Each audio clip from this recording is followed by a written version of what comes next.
Okay, so we're now heading into like spooky season. All the shops are getting their Halloween merch out, and I've decided that I'm going to sort of get a head start on things this year. So in October, I always watch one horror movie every night. So it's a tradition I've had for years. And I've built up quite a collection of DVDs over here. So I decided this year I want to do pure just DVDs and Blu-rays, nothing on streaming. So stuff from my collection, stuff that I've watched previously that I really fancy gives a wheel. Because sometimes I get carried away watching random stuff on the old streamers, and I kind of bogged myself down a bit with that, and it all becomes very similar. So I decided to sit down today. I've gone through my DVDs and all my horror stuff, and I've literally mapped out a way to do Halloween this year. So that's what I've gone. So I've got my DVDs here ready to show you. This video might get a bit hectic. I do have a pet that's running around. I won't say the DOG word because he tends to jump at me when I do. I've got a son who's asleep on a sofa over there. He's having a little nap. And I've got kids outside running around. God knows what they're up to in the garden. So this video might stop and pause as we go along. But anyway, I've got this nice little background. I've got this off of YouTube. And I will get that playing because I thought it's a bit nice, a bit more cozy looking, like, you know. I will put a link to whatever video that is as well in the thing so you can get that for yourself. It's a nice thing to have on the background in it. So props to whoever made that. That's pretty decent. I'm just worried adverts are going to start popping up. So if adverts pop up, I might pause the video to the advert stop because we don't want to see like shampoo commercial or something, do we? Let's be honest. Anyway, enough of that. So let's get on with it. So this is going to be the films that I'm going to be watching throughout Halloween. So I've lost my list. I had a list on a piece of paper. I've completely lost that now. Always the way. Okay, everyone. So spooky season is rapidly approaching us, and we are very close to sort of October now. So it's a couple of weeks before October. I decided I'm going to jump the gun a bit this year because every year what I do is I always say I'm going to do my tradition of watching a horror movie every night of October leading up to Halloween.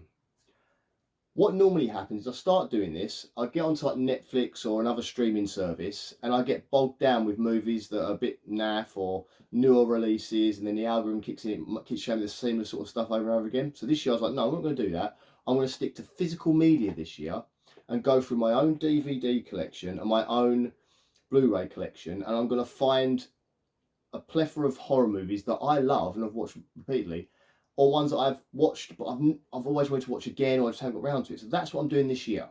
I have a list, so it's going to be everyone. I've tried also, trying to be extra smart of myself here, to try and make it flow better, so it's not the same type of movie over again. For example, I'm not going to have a lot of possession movies all in one go. I'm trying to break them, split them up throughout the thing. Same with like ghost movie. I'm not going to try them all in one big go. I'm going to try and separate them out.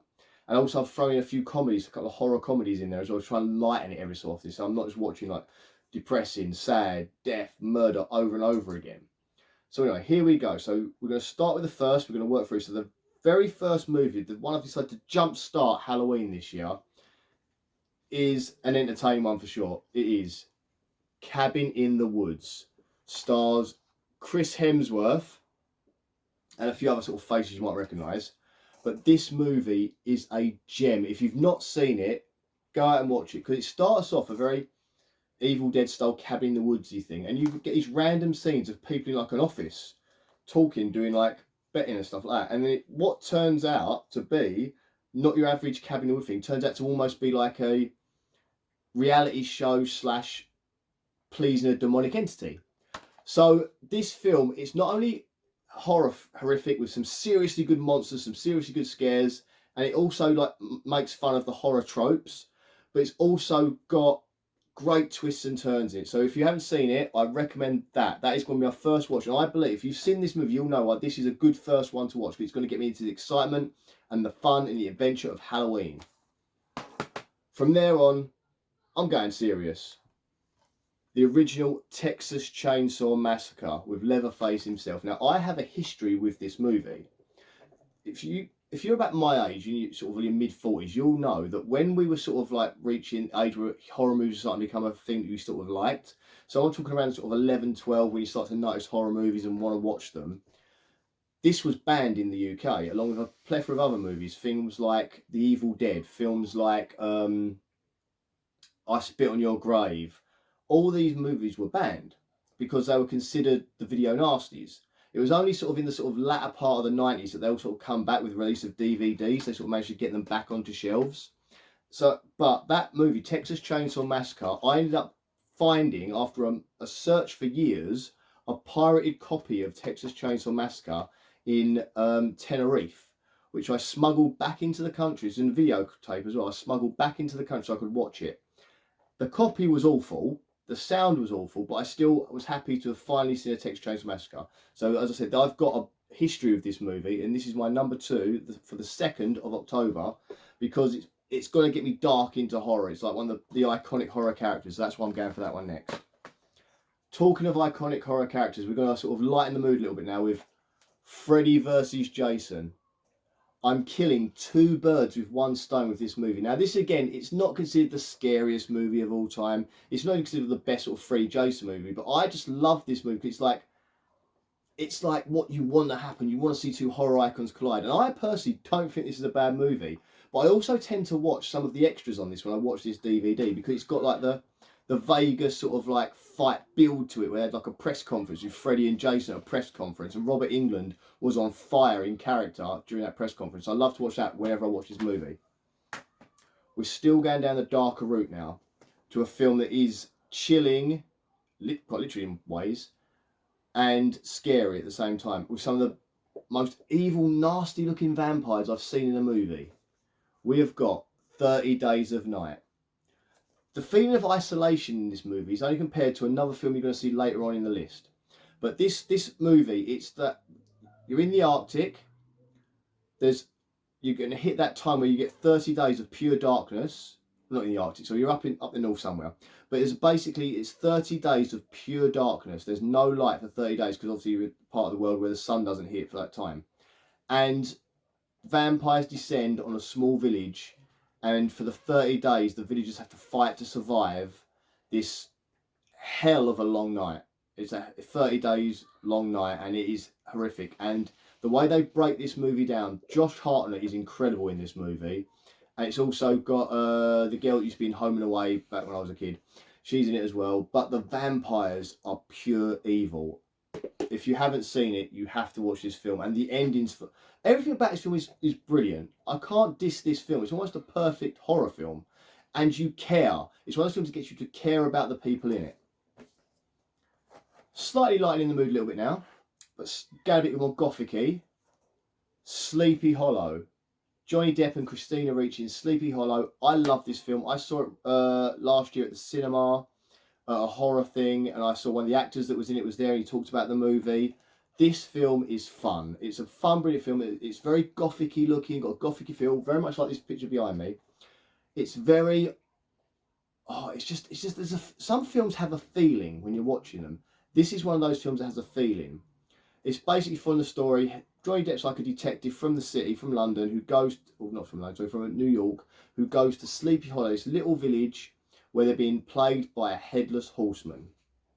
And you basically have to try and work out why the horseman's there, why is the horseman doing what he's doing, and this film does it brilliant. It's a lovely little whodunit, twists and turns sort of thing, like why is the horseman here, who's calling him, they work all this out.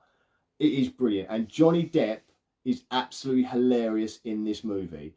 He had me laughing so hard at some of the scenes he does. And so it's the little one-liners he comes out, because he's kind of like this cowardly but super intelligent, kind of autistic in a way, detective from like back in the sort of Victorian sort of times. And he's also arrogant with it as well.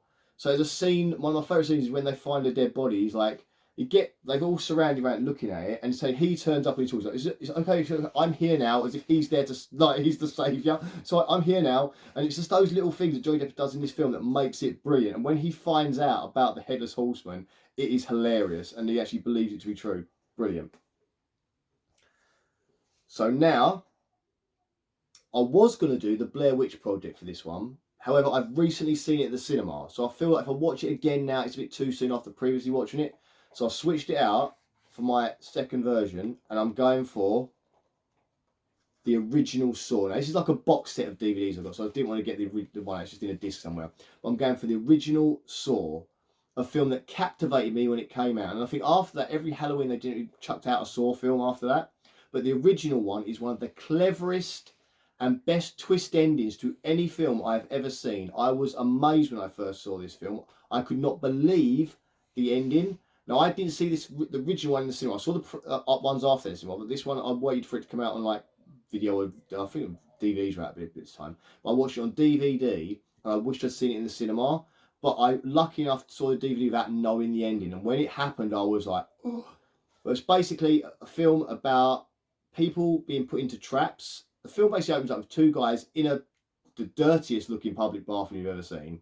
They're tied up to things by chains, and they as the film plays out, you slowly reveal messages and hints to why they're there and what's going on. I don't want to spoil it for you, but if you haven't seen the original Saw movie, go out and see it. And this DVD case is still one of my favourites. Look at that. It's a 3D puppet. Look at that. Love it. So I mentioned isolation and the feeling of isolation. Now, much like 30 Days of Night, this next movie is along the similar lines of you're in the Arctic, you're trapped, and you're alone, and stuff's going on. So we are going to the legendary John Carpenter's The Thing, starring Kurt Russell. It's a film about a group of scientists that are just doing scientific work in the Arctic, and they come across a stray dog. They take the stray dog in, but it turns out the stray dog is carrying an alien life form that can become anything it wants to become and assimilate to anything it wants to be. And this thing is lethal. And the whole film is about the paranoia: who is the alien, who isn't the alien. And even at the very end of the film, you're still unsure. But what a great movie. And some of the sickest special effects you will ever see in a movie.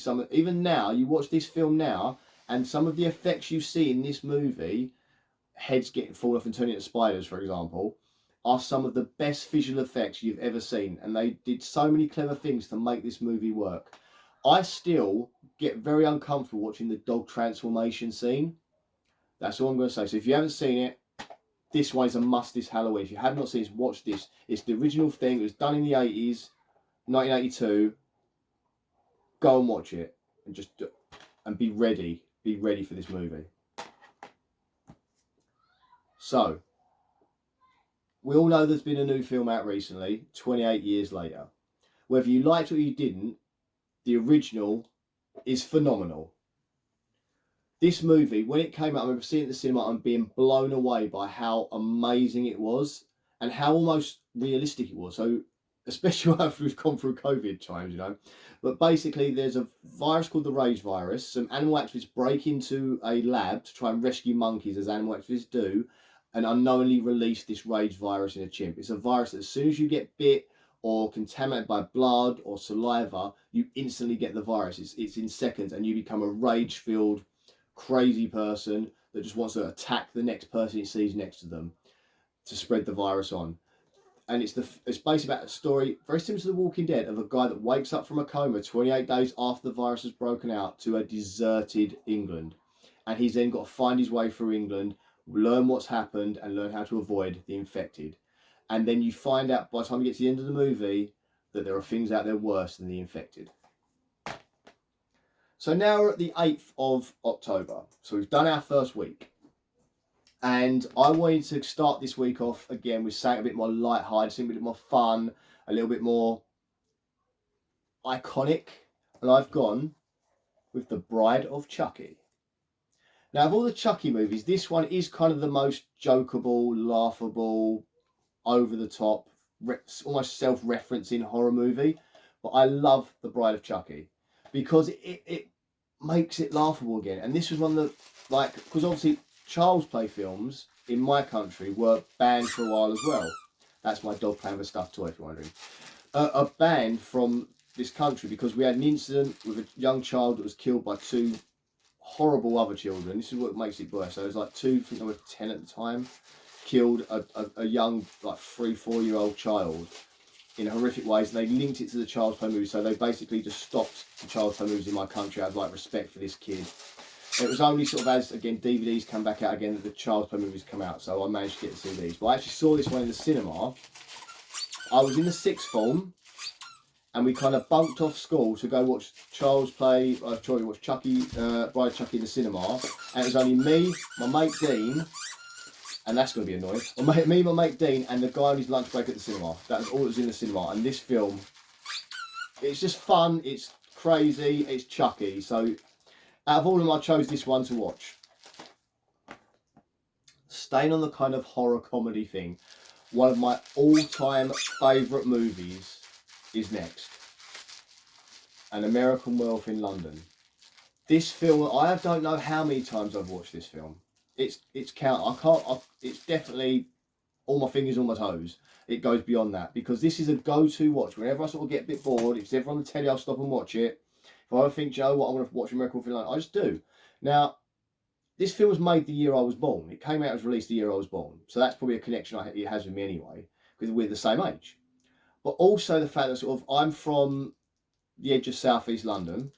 So I often went to London and would often be in the location where this film is shot. So I went to London Zoo, for instance, many, many times. So I recognise some of that landscape is still there in London Zoo, like the sort of mountain sort of looking rock formations, that's still at London Zoo. So you can kind of relive London Zoo. You can go up Piccadilly Circus and see all the stuff there. It's still pretty much the same. Obviously the shops are different, but it's still like visually, it's still got the big screens and the funny little statue in the middle, all that stuff there, and the tube stations are all still there. Still looks very much the same as it did then. You've got Tottenham Court Road, Tube Station, where obviously the tube thing happens. You can go and visit that. So you always have that. Whenever I go to London now I live in Kent, but like, every so often I do pop into London, and I get that American Werewolf feeling whenever I turn up at one of the locations. You know what I mean? So one of those sort of things. Next one. Final Destination. I had to chuck one of them in there. I recently watched the new one, Bloodlines, and I really enjoyed Bloodlines, but I wanted to go for the original Final Destination, the one that started it all, because it's kind of like that. I mean, I kind of wanted to do the second one because of that log scene, but I thought, I'm going to go for the original one this year. So, guy goes on a plane, has a premise it's going to crash, goes mad, gets everyone off the plane, and the plane explodes in midair. After that, Death, who's supposed to have killed everyone on the plane if it wasn't for this kid having the premonition, hunts down all the people that should have died on that plane, and they all die in really weird circumstances, and it works so well as a film. Definitely a good one to watch. Definitely a great one, sort of like get your horror juices flowing for Halloween. So now at the 12th, and I'm going classic. I'm going really classic. Now I saw this film years ago. It was on telly one night, and I remember thinking, Joe, I really enjoyed it. So now I'm going classic. I'm going Hitchcock's The Birds. I haven't seen it for a number of years. I spotted this in a charity shop not that long ago, and I thought, you know what? I'm going for it. I'm going for it.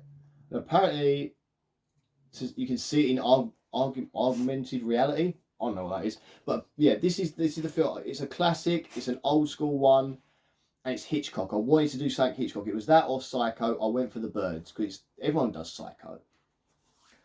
So, the 13th. Is it Friday the 13th this year? No, it's a Monday. So we're back onto the second week now. It's Monday the 13th. And I've decided on Monday the 13th to go dark and deep down into a dark, dank cave with the movie The Descent. This movie, when I first watched this movie, I loved it. And I still do now. It's a group of girls that are sort of like adventurers. They go potholing in these dark, sort of deep, uncharted caverns. And they come across a race of, what do you call it, like people that have like evolved in this cave system that sort of can hunt blind basically because it's all complete bleach black down now. And they have to escape from this thing. And the film leaves you in this horrific feeling at the end of the movie. It's one of those films that sort of like, some films end good, some films end bad. This one leaves you thinking, oh my God. It's like one of those. And it has one of the greatest jump scares I've ever seen. And it's one of those things, because sometimes jump scares aren't it's sitting there and you just notice it. It's one of those. So like there's a scene where they're in a cave and a camera's sort of moving around. It's one of those night vision cameras moving around, and you see the girl and there's literally someone standing there, and you don't clock it for a split second. When you look at the girl and you go, "Oh, what's that?" Because you look into the side. It's done so well. And I remember jumping out of my seat when I watched it. And I have forever since loved this movie. Again, these are all films I love anyway. So you're going to hear me say that a lot. I love this movie because these are generally films that I have watched with a passion and I've enjoyed, or I've got some sort of feeling from. That's why I like to do my horror films at Halloween, is get films I have a feeling from. That's why I've stopped the whole streaming thing this year, because I don't want to get distracted by saying I've not seen before and it doesn't give me that connection. here we go again. So we're now on the 14th, and on the 14th of October, I'm going to watch this amazing creature feature of a movie, Arachnophobia. Now, it's probably the lowest rated movie in this whole thing, right? This is probably the lowest rated movie in the whole lot of what I'm going to watch at Halloween. This movie I have adored since it came out, and I rented it from the video shop when I was a kid. And me and my mum went and got it for us at the video shop, and I loved it. I mean, I love animals, nature. So if you add horror and nature together, even though it's sometimes not very believable, I still love it. This one it's semi-believable, except for the house spider mating with a big giant tarantula from Venezuela or wherever it was from. But I love every character. It's like Jeff Daniels in it, and he's playing a straight guy, and he's hilarious. You've got who's the guy? Is the guy from Roseanne playing the exterminator, and he's phenomenal. The scientist is classic scientist. Everyone in this film is brilliant, and the jokes are funny. It always works. You get made jump. The spiders are brilliant because actually these real spiders to do a lot of the spider work. See, the bigger spiders, big tarantula ones, they're all animatronic and stuff like that. They use a lot of real spiders to try and like replace the creepiness to walk in, and it's just brilliant. And it's a fun film. It's a chill film, and you can even watch it with your kids because it's not so bad. Yet, if when anyone's arachnophobic, like my nan was arachnophobic, she refused to watch this. When we rented this, we were not allowed in the front room with the video on. We had to go upstairs into my bedroom, so that's the whole family, except for my nan, because she was so arachnophobic, to go upstairs and watch this without her being there. And we weren't allowed to talk to her about it or mention it when we came downstairs, because my nan was massively arachnophobic. She'd like make you, she used to look away from the TV if they ever come on the TV spider. She was insane. So here we go. So now I've got a conundrum. Right, I want to watch an Invisible Man movie, yet there's two that I quite like.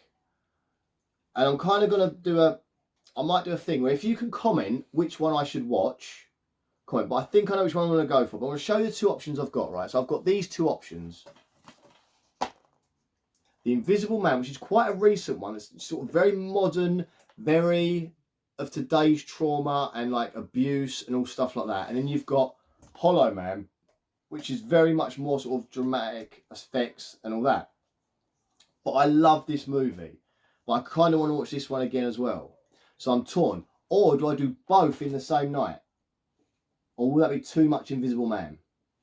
But Kevin Bacon in this is evil. Like, Kevin Bacon is one of those actors. He can play a really good guy and a hero, like Tremors, Footloose, you know. He can play the good guy, but he can also play one of the best villains. You think of films like Hollow Man. You think of films like, what's the Sleepers? If you haven't seen Sleepers, before you watch Sleepers, prepare yourself. You're going to go down a dark path that's going to make you feel like it's a fantastic film. It's got a legendary actors in Sleepers, but it's not a horror film by any means. But it's a film that will hurt your inside. It will hurt your soul. That's what I'm saying. But yeah, so this is what I'm unsure. Do I want to go down the sort of abusive, trauma, more realistic route, or do I want to go down crazy sort of science fiction, balls to wall comedy? Not comedy. What am I lying about? It's not comedy. But do I want to do? I don't know. I'm torn. So let me know in the comments what one you think I should watch, or should I just do the double? I'll probably end up doing the double. Anyway, I do that a lot, you know. Right. Now, so where are we now? We're now on the 16th. And I'm going British, very British now. Obviously, got American Film in London. It's kind of British, but it's not. It's an American film, but it's set in England. A couple of these films are set in England. I think the Descent's English as well.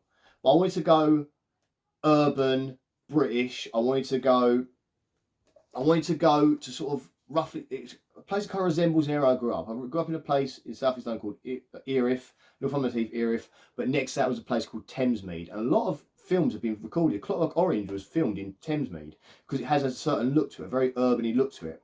So I'm going for, this wasn't recorded in Thamesmead either, by the way. I don't even know why I threw that in there. Anyway, Attack the Block. If you haven't seen Attack the Block, it's a very British movie about meteorites crash near a block of flats. You've got a lot of sort of like urban kids, sort of like gang kids in this block of flats, and the block of flats gets attacked from this meteorite by these alien, furry, vicious creatures. Jodie Whittaker, a former Doctor Who, is in it. I think Nick Frost. I can see him there. Nick Frost is in it, and the guy that was Finn in Star Wars. I don't know if you can see that. The guy that was Finn in Star Wars is in it. But this movie, if you have not seen it, I'll recommend this movie to anyone. It's a great little horror film.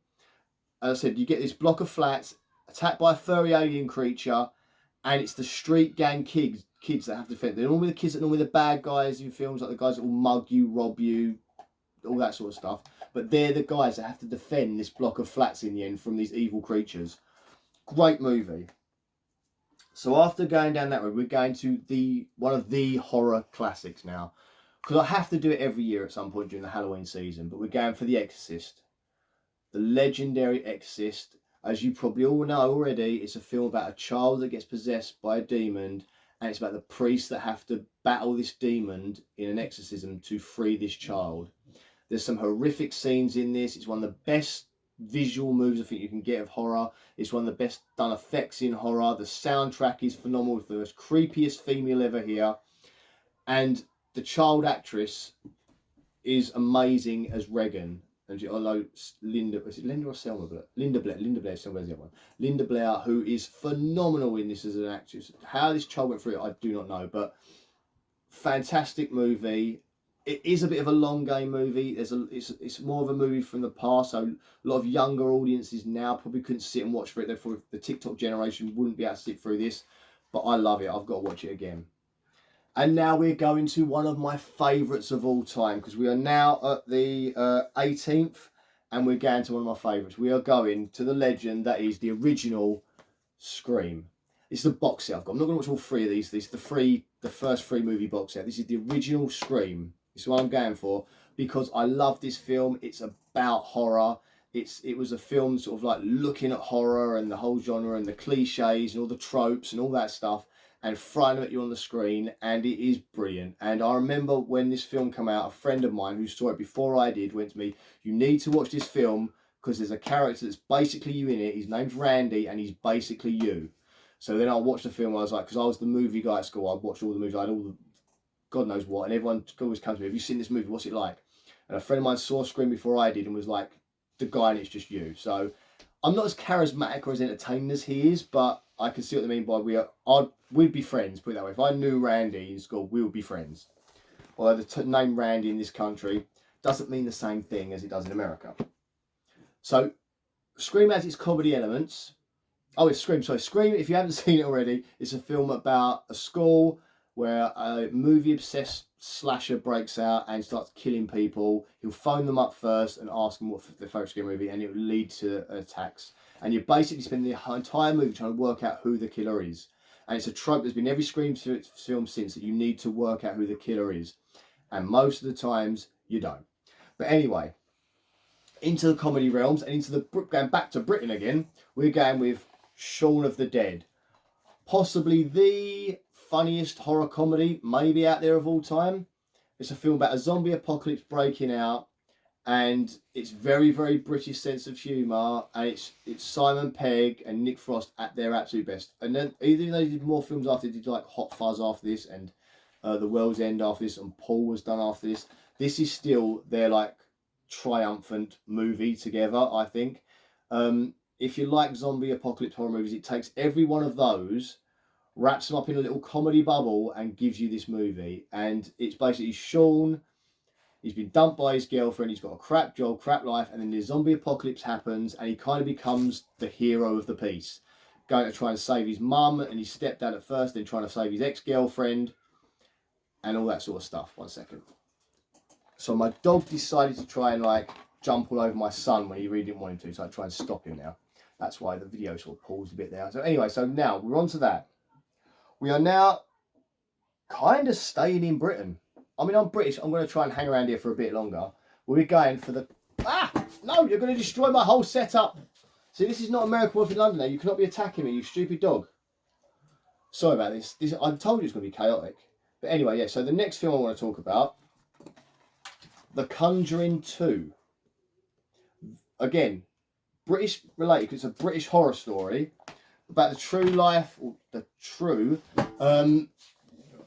Enfield hauntings. It's like a poltergeist in Enfield that You need to stop. Oh no, he's back again. Ah! So I've got a dog, he's a puppy, he's an idiot. He keeps like bothering me at the minute. Let's keep going with this video. So yes, I want to go for The Conjuring 2. I kind of think maybe The Conjuring 1 as well, but if I was you, if you're in America, you'd probably go for that one because it's an American story. This is a British story. Obviously, Americans come to save the day with the Warrens turning up and that, but still, this one has always been better to me. I don't know if it's because I'm British that I can recognise this one more, because it's a famous British ghost story. We know it and love it. This one's obviously an American ghost story, so obviously the Americans probably know more and love it. So it's like, that's why I think I connect more with the second one, and I think this one's good. Also, it introduces the nun, Valak, as well. So it's basically a story of a young family, single mum parent family in the UK, are in a house and they're basically being haunted. And there's one of the kids has been seriously like taken over by this ghost, possessed, and all spooky stuff happens. It's getting quite physically violent and stuff as well.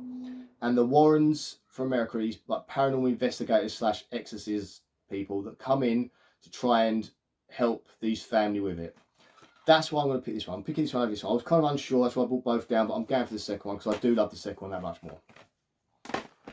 So, keeping away from the whole ghosty thing now, because obviously we've done those two, I want to go to Freaky Rednecks. A bit of more of an American trope. We don't really have freaky rednecks in the UK. We've got some weird cultures in the UK. We don't have any freaky rednecks. Now, Wrong Turn, starring Eliza Dushku, who I had a massive crush on from Buffy. Like, loads of people like Sarah Michelle Gellar. I preferred Eliza Dushku as Faith. Just me, I suppose.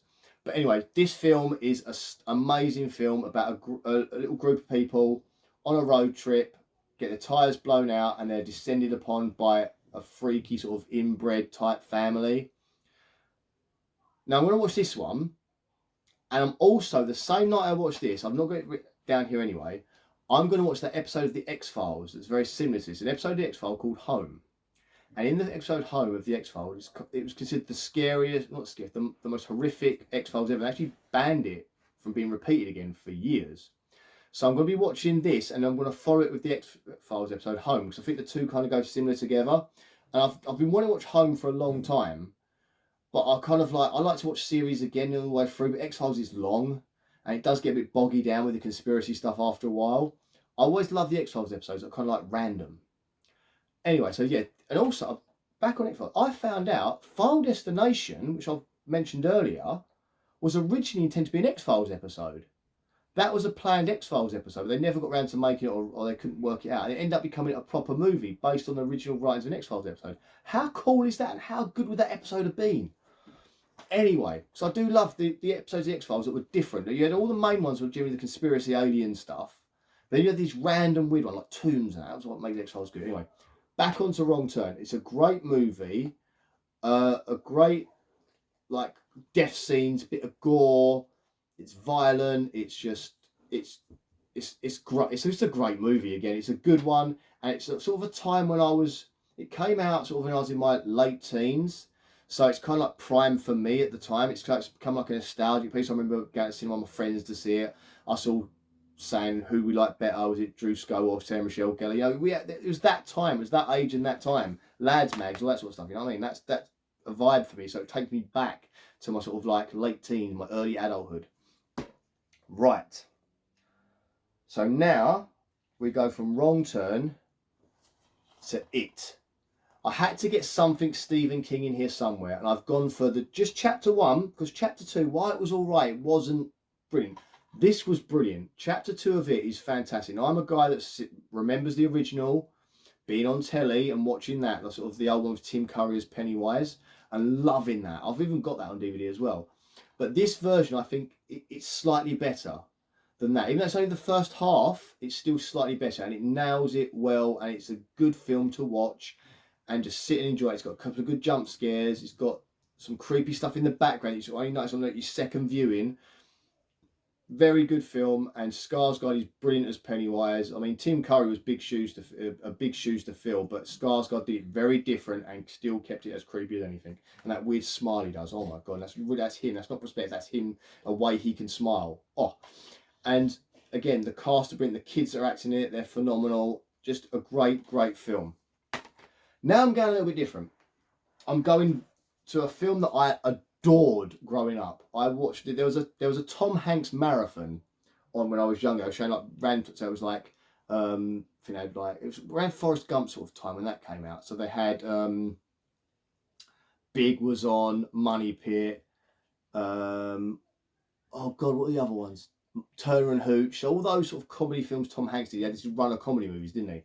Joe vs Volcano. And then this one, The Burbs. Upon watching this for the first time, I fell in love with it. Again, this is another one of those films that gives you a feeling.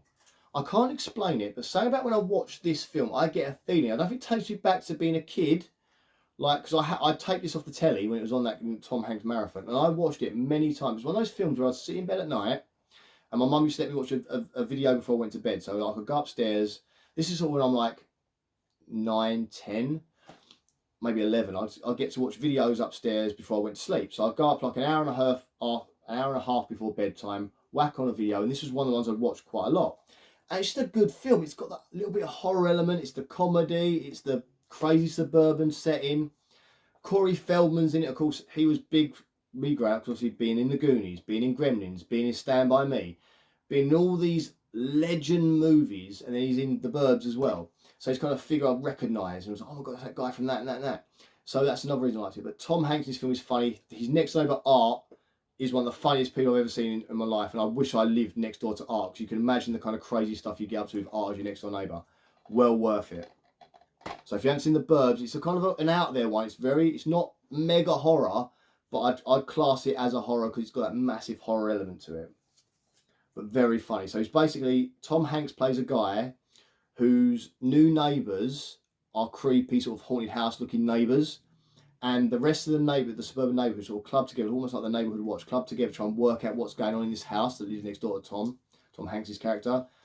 And they do things they should not be doing, trying to investigate this family called the Klopeks. They're like jumping over their garden, trying to dig up their garden. They go into their house at one point. They're trying to sort of like stake them out with binoculars. It's a funny film.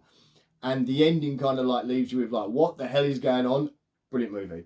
So now we're going to go on to a classic, not really a classic, it's become a classic, but apparently the director did some bad stuff, so a lot of people don't want to talk about this one anymore. I don't know what he did. I don't really go into that sort of stuff. But Jeepers Creepers was a film that I was like, I did not know was coming.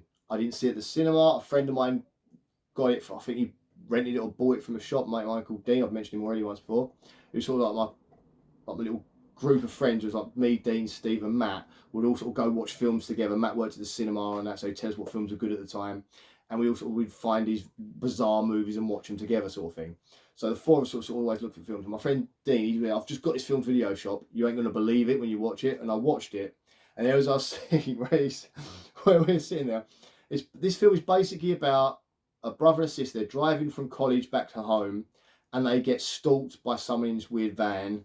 And it turns out the person stalking them isn't necessarily a person. And I'll leave it there because if you haven't seen it, you're going to see it. There's one scene where someone gets run over multiple times, and then something happens after they get run over. If you know, you know.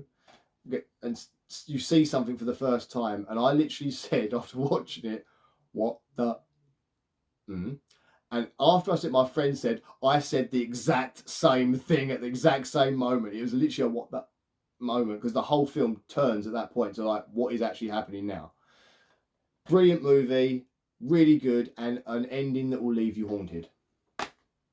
I think the next one may be the most modern movie on my list. This came out, I think last year, maybe it was January. I know it came out in January. Abigail. It's a take on Dracula's daughter. So you've got a group of like not so nice people. They're kind of like heist, bank robbers, criminals, murderers sort of thing. And they're hired to kidnap this child and hold her hostage, which they do. only the child turns out to be a vampire and the daughter of Dracula. And what happens after that is one of the most chaotic, violent, funny things I've ever seen. My daughter, who's 13, adores this movie. There's a scene in this movie, I've never heard that girl laugh so much in my life. And it's such a thing where my daughter would, you just have to mention the scene and she'd start to giggle. This film is phenomenal. If you haven't seen it, Abigail is a fantastic film that has been slept on by a lot of people. But as soon as people see it, they go, oh my God, that film was brilliant. It's got Melissa, what's her name from the later Scream films, isn't it? And a couple of faces you might recognise. But seriously, one of the greatest gems of like hidden gems of a movie of all time. It was released in January, so no one would go and watch it. Yeah, everyone that's seen it, I don't think anyone's ever said a bad word about it. It's just a good movie. Get yourself watching Abigail. Abigail. Too many A's. Now we're going to go to a found footage legend of a movie, Paranormal Activity. Now this film is another one that I have a story with. So I was lucky enough to go and see this movie before a lot of people had. I went the opening Friday this movie came out, and the theatre was a slightly smaller theatre. It was in Cineworld in Bexleyheath, slightly smaller screen, but it was jam-packed. The whole screen was filled. And it's obviously a kind of found footage film, security camera footage, and it's a creepy film about a paranormal events inside of a house that this married couple live in. And it is really done well, creepy. It's one of those where subtlety is key with this movie. And this is the only time I've ever experienced it in a cinema ever. Group hysteria. And when I say group hysteria, I mean I'm in the cinema, and as the film's building to the climax, the entire cinema is screaming. And when the big ending happens, you get that if you've seen it, the entire cinema was going, ah! And it was like, and there's something about when you watch this film in the cinema, there's a rumble sound that happens as something bad's about to happen. So as you get to that, there's a certain time where as the clock gets to that certain time, you hear this like, and you felt inside you, and it built your anxiety because you could feel it in your chest, reverberating in your chest, and that's what made it worse. And that's why the whole cinema was screaming by the end of it. Now then I went back to work the next day, and there's a guy I used to work with called Mitch, who was a bit younger than me. I said to him, I've seen this film last night, Paranormal Activity, you've got to go and see it, it's great. He went, okay, I will. Turns out he ended up in the front row, and he said when the ending happened, he said he put his hands and his feet up to protect himself. And he said he felt like a twat, but he was so engrossed in the film, so scared at this point, and being in the front row, the screen was right there. He said literally he threw his hands and feet up to protect himself, and he said he felt like such a prat. But anyway, that film is one of the best found footage films. I think there are more. There'll be one coming up later. It's kind of a similar along veins. Obviously, Blair Witch is another good one, but I've taken it out of the list this year because I've recently watched it at cinema. Now we're going into another werewolf film with werewolves. That's the second werewolf film. Dog Soldiers. Again, very British. And I don't want to plug my own country and all that, but I do love that feeling of a British film. It gives me the feeling of British TV and British culture. This is very much like that. There used to be a TV show when I was younger called Soldier. Everyone watched it. It was kind of like a soap opera sort of drama series about the UK military. And this film, with the military in this film, it gives a very soldier vibe. The way they're talking, the way they're communicating with each other, the language that they use, very soldier. So it's like soldier and the Howling come together. And this film is basically about a group of soldiers out on a mission in the woods, and they get attacked by werewolves, and then they have to hide away in a house and try and defend the house. And it has some of the funniest one-liners, some of the best sort of like actiony sort of werewolf scenes you'll see in a film, and just a great atmosphere of a film. So you're watching the whole way through and you're laughing, you're joking. There's some disgusting sort of parts in it as well, a bit gruesome, but it's really good. I wish my pet over there, which I won't say because he will jump at me, will come over here now, because there's a scene with the dog that cracks me up every time I watch it. And I mean, if I'm ever attacked by the werewolf, I'm quoting this film, because there's a scene where the guy's about to get eaten by a werewolf and he says, I hope I give you the, which is and I just thought that was brilliant.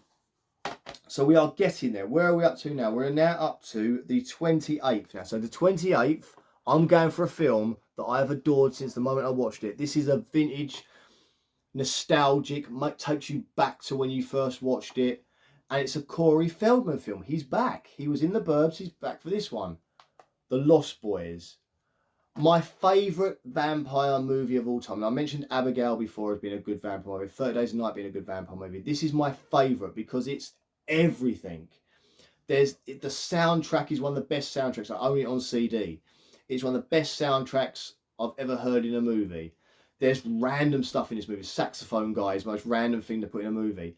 There's great, cool characters. I mean, the dress sense is well dated now, but the costume design, the vampire itself, Kiefer Sutherland as the vampire David, he looks phenomenal, both in human form with the bleach blonde spiky hair and vampire form. I do think they took the Buffy the Vampire Slayer, the TV show, took its vampires from this by changing their facial features when they go demonic. That's what this film's like. It's a basic story about Sam and Michael move to Santa Carla with their mum after the mum gets divorced, and they discover there's vampires in Santa Carla. Michael himself partially joins the vampires, becomes a vampire, but has to help his brother fight against them ultimately. It's a phenomenal movie. You have to watch it. It's a must-see to any vampire fan, any 80s movie fan. It is possibly one of the greatest movies ever made that doesn't get enough acclaim. This deserved Oscars and awards, but it's just a genius film. I think it's beyond a cult success now. It's become a legendary movie, much like The Goonies and E.T. and all these films of the 80s that are legendary. This is in there with that now. It's found its steam. Can't say anything enough about it.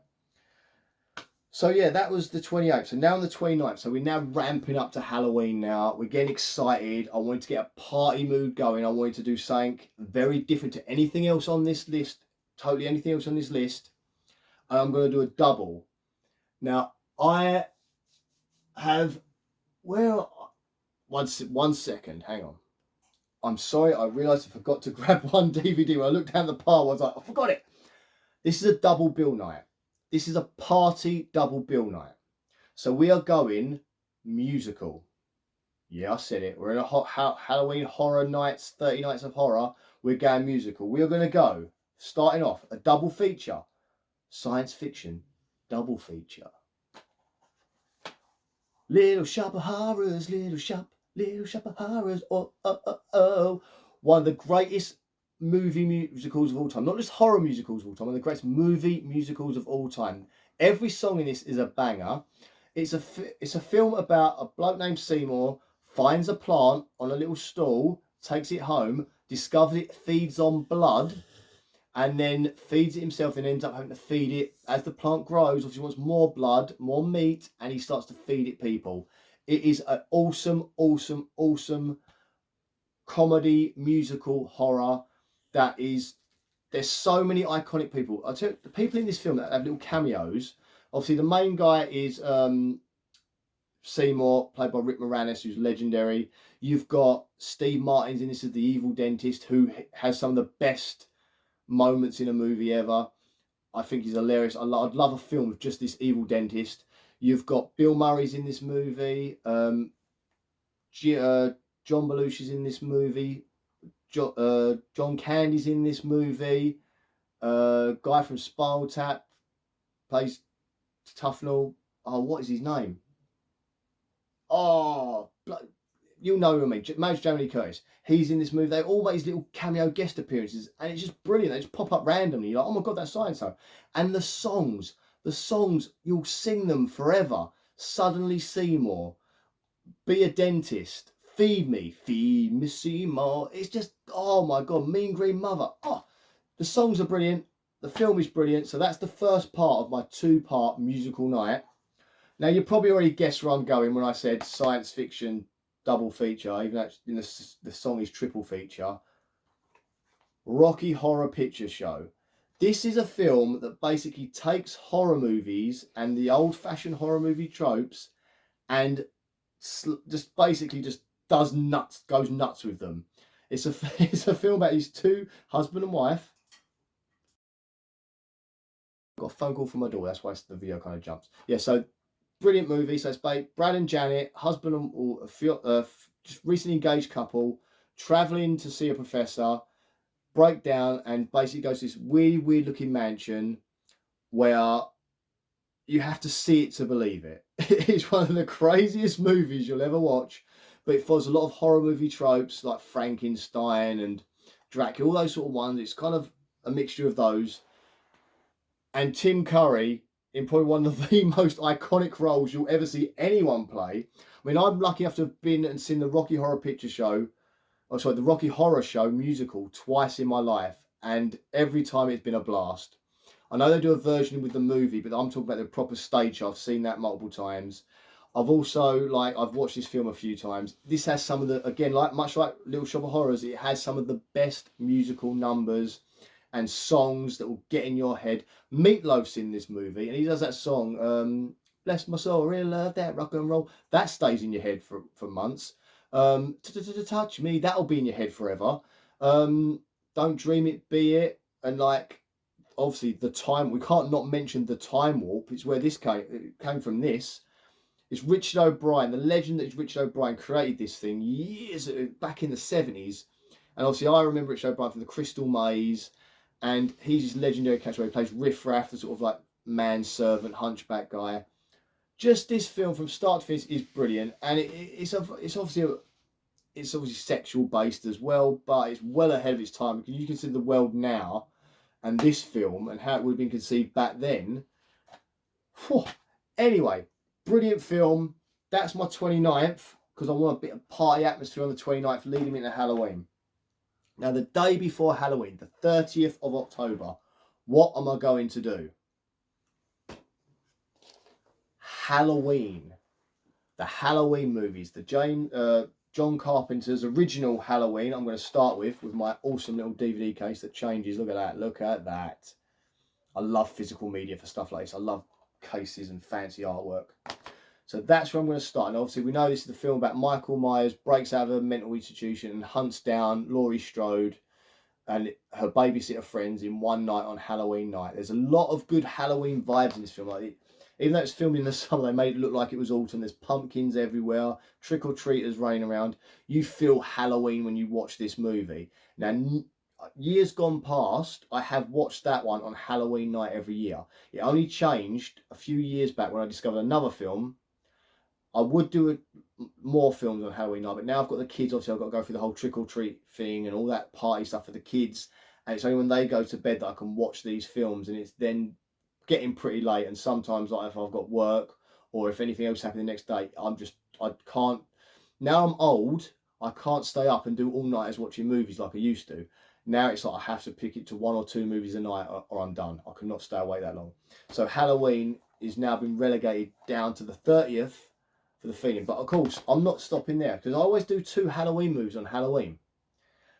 And this year, sometimes I've done Halloween 1 and 2. I used to do that. But then Halloween H2O came out. And I remember going to the cinema to watch this. And again, in the cinema, I ended up in the front row of the screen. I was like, that, trying to stare at the screen. But I loved Halloween H2O. I still do love Halloween H2O. So I'll go the original Halloween and Halloween H2O. However, in 2018, they kind of retcon those sequels and they come out with Halloween. I don't know why they called it that, but it's Halloween 2018. And it was a direct sequel to Halloween 1, discounting the previous sequels. But I happen to really like this film. Now, I know the sequels that come after it, Halloween Kills, they just got worse. Halloween Kills, I still quite like Halloween Kills, but a lot of people don't. Halloween Ends, I don't get it. Parts of it I get. There's parts of that film, if you took away parts of that film and just stuck on the end of Halloween Kills, you had a perfect little trilogy, or 2 movies then. It could have been a sequel, you could make this a trilogy, and then you had Halloween Kills and Ends as 1 movie, but took out that whole random dude. Can't remember his name, but he was annoying. That, you know, if you see Halloween Ends, you know the random dude I'm talking. If they took him out, would be all right. So yeah, so I might watch those 2, or I might watch those 2 back to back. But I don't know which one to. So it'll be a call on the night. If I'm feeling a bit more in my sort of early adulthood, I want to regress back a bit to then, I'll watch that. If I'm feeling a bit more modern, I'm going to go that one. Either way, I'm going to have a good time because I think all these movies are pretty good. So now we're on to Halloween night. We've made it. I've been here for a long time. It's been a while. We've been sitting here for a while, haven't we? And I'm very sorry, this is a very long video. But right, so we're at Halloween. We've made it. We are there. There's something walking here. The Headless Horseman. I love that. I will put a link to what this image is, because this is brilliant. This is the thing behind me. Right, so we're going now to Halloween night. And I need to go back to I think it was 92. I was about 11. And the BBC put out a fake paranormal investigation that they kind of made look very, very real. And a lot of people believed it, and it caused a lot of complaints to the BBC because people turned on to this thing. This is back before we had smartphones and TV guys on our tellies. We had like a guide in a magazine, and that's all we had. So people would turn on to this thing with our 4 channels, click on BBC, and they started to watch something they thought was a real paranormal investigation that turned into a horror extravaganza with proper real presenters to make it look even more real, like Michael Parkinson, legendary TV presenter. This is Ghostwatch, one of the greatest things the BBC ever did. And so yes, Ghostwatch. This was an event. This was an experience. If you're 44-ish, maybe a little bit older, you will remember this as an event that changed the world of broadcasting. It was up there with the War of the Worlds fiasco that happened in America when they broadcast it on the radio and everyone thought it was real. So many people thought this was real. I, as a child, thought it was real. And so there's a person in this called Sarah Green. She plays herself in this. She's an investigator in this paranormal thing, but she's also a children's TV host that we all watched as kids, and we watched it on a show called Going Live in the morning. When this show finished, I was like, I need to see Going Live on Saturday. I need to know if Sarah Green's alive. That's how you feel by the end of this. And Michael Parkinson, who was a very serious TV interviewer, even interviewed guys like Muhammad Ali and anyone you could think of at the time, he interviewed them, and he did it seriously. He was to do something like this was really out of character. So this is why people believed it. This was the best thing the BBC have ever done regarding Halloween, and I'd love them to do it again. I don't know if you could do it again, because back in the day when we didn't have the internet, no spoilers could happen, no one could leak or drop anything. It was literally you watched something and you believed it, and that's what they did here. And it was phenomenal. It's one of the best things I've ever seen. It will still be loved forever. And they did it on Halloween night. So on Halloween night, people sat down, trick-or-treaters are buggered off home. Here's a spooky thing. You put it on, you started watching on your TV on BBC One, and you were terrified from pretty much start to finish as the story built up. So it's basically very similar to The Conjuring 2. So it's a family. They based it on the Enfield hauntings. A family are haunted by ghosts, and the BBC decided to do a live paranormal investigation on Halloween night. They watch this family. You kind of get a few red herrings, and they cleverly hide little Easter eggs in the background where you see a ghost randomly, which also made you, because you're watching this thing live, go, did I just see that? Did I just see that person now? Was that a person behind the door? Was that a face in the window? Genius stuff. So it follows them, and you get the sort of slow build up, people ringing in with stories. You slowly learn the story of the house, the land the house was built on, people that lived in the house, where the ghost could be coming from, and it blows your mind. Such a great horror thing, especially to watch on Halloween, since it came out on DVD. Because once the BBC aired this in the, I think I want to say 92, once they aired it in 92, they never aired it again. It was only when DVDs became a thing, and this was like well after DVDs became a thing, that they released the DVD version of it, so you could see it. And then now it's the Blu-ray version, which this is one of the best Blu-ray box sets I've ever got. It's got like so much cool artwork and scripts and stuff like that for the thing. It's a great Blu-ray to get. It's the 101 Blu-ray, so it's well worth getting hold of. I don't know how much money it is now, but I think I paid what, 30 quid or something when it came out, but it's well worth it. And now, the final movie on Halloween night. So after I've watched Ghostwatch and I've got my sort of 90s kid-like feeling, I go to a film I discovered about 5-6 years ago now. I don't even know when it came out. A few years ago now. It's the most Halloween a movie can be that's not called Hocus Pocus. Because Hocus Pocus to me is still the definitive sort of like childhood Halloween movie. I watch with my kids every year. But this isn't about kids stuff. This is about adults and like us watching films as grown-ups and watching horror films. So this movie is the most Halloween you can get in a movie. It's an anthology movie, so it follows a few stories all around the same village or town in America on Halloween night. And it deals with the rules of Halloween as well as people getting their comeuppance, if you would. And each story is very different but brilliant, and they interconnect. So you see characters from one story in another story, and it's done so well. And the fact this film was made, and then they didn't release it for a long time, and then they finally released it, and people, it was like one of those things where a film comes out, and one person watches it goes, "That was good," tells his friend, and tells his other friend, tells his other friend, and next thing you know, now this film has built up steam that it's become iconic for Halloween, and so many people like it. If you haven't seen it, I would recommend you go out and you find Trick or Treat. So it's actually delicious. Trick or Treat. There are other films called Trick or Treat. Don't go get those. This one, Trick or Treat. It's got the girl that was played Sookie in True Blood. She's in it. Other familiar faces, good actors as well in this one. And there's like one character. This little guy here. You probably noticed him, right? His name's Sam, and he's kind of like the spirit of Halloween. He kind of enforces the rules in a way. So he appears randomly in these stories. He's not necessarily a massive part of each story. He could just be sitting by the side of the road as the car goes past. You sort of spot him. He's one of those. But then he is parts of some of the other stories more significantly so. I actually have a little NECA figure. I don't know if you can see that. He's sitting there, a little Sam NECA figure, because I love this character so much. And that NECA figure is one of my favourite things I've ever bought. Next to my American Wolf in London NECA figure, which I should have brought out here really because I mentioned it earlier. But yeah, so they're the films I'm watching Halloween. I'm finishing it with that. I'm starting with Cabin in the Woods. And that's what I'm doing. So let me know if you're going to watch any of the same films I'm going to watch. Let me know if you'd substitute one film for another.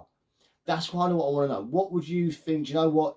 Instead of watching that one, I'd watch this one. Instead of watching that one, I'd watch this one. Do you think the order I've done it in works? So it gets broken down. So you get like a little bit of comedy, then you get some serious horror, then a bit of crazy stuff, then a little bit of ghosts, a little bit of werewolves, a little bit of vampires, a little bit of zombies, a little bit of rednecks, all that sort of stuff. I've tried to incorporate all the horror elements, creature features, to try and give me a wide Halloween month. So anyway, guys, let me know what you think. And I'm sorry, I know this is a very long video. If you sat with me the whole way through it, kudos? Well done. Anyway, thanks a lot, and I'll see you guys soon. I hope you enjoy your Halloween. And again, let me know what you're doing for Halloween as well. Cheers, guys. Thank you.